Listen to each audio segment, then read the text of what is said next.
আমলিকরা এত ভয় পাচ্ছেন কেন ভাই? আরে যে মহিলাগুলো লাফায় লাফায় উঠতেছেন, এই দেন মহিলারা, আপনাকে এত রান্দা আমরাও রাঁধতে পারি, দেখছেন? আমরাও নিজেরা রাঁধতে পারে খাইতে পারি। তা অতএব আপনারা এত ভয় পাচ্ছেন কেন? শয়তানি কৌশল, রাজাকারের বীজ শরীরে রয়েছে, এই জন্য আমলিক আসলে ভয় পাচ্ছেন। তা আপনারা তো ভয় কেন? আপনি আমলিক কি আপনার ব্যক্তিগত সম্পদ?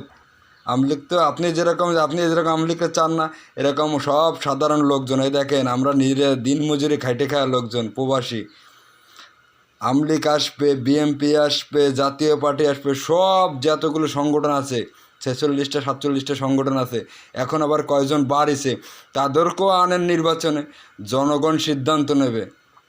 জনগণের ঊর্ধ্বে কোনো কিছু নাই। সামান্য 1-1.5 লক্ষ লোক কন্ট্যাক্ট অনুযায়ী যা আমাদের কোম্পানিতে আছে, সেই কন্ট্যাক্ট অনুযায়ী যে লোকগুলো আসছিলেন, সেই লোকগুলোরই উদ্দেশ্যে এই ভিডিওটা তৈরি করা।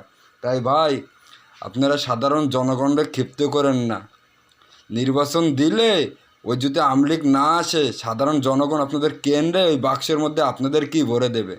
তাই বলতেছি, এখনও সাধারণ জনগণকে ভয় পান, জনগণের ঊর্ধ্বে কোনো কিছু নাই, এইটুক মনে রাখবেন। ধন্যবাদ সকলকে।